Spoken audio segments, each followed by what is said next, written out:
Changes set to come to Wichita State's game day seating, now sparking conversation on campus and online.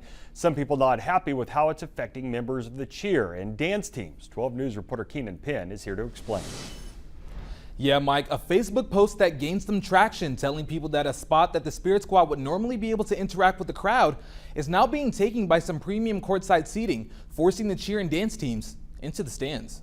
Do better. Athletics, I wish you would just do better. The reaction of a Wichita State cheerleading alumni after hearing changes coming to Shocker basketball games. Wichita State recently introduced new premium courtside seating as a way to make more money on game day. But that pushes the cheer and dance teams out of their spot on the floor.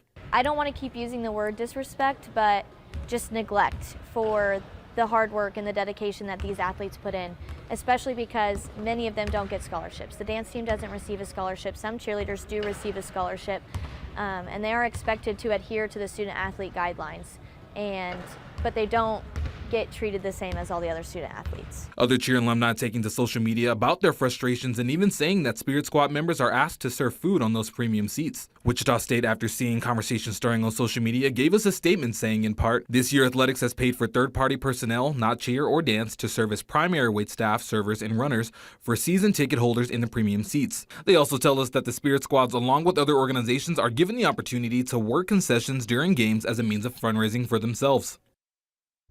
WSU statement also says that the change does not in any way impact cheer and dance accessibility to the floor for performances. That includes games like pre-games and throughout halftime and the timeouts. The university tells me that they will continue to find moderate middle ground as a way to find solutions in those many areas. Mike?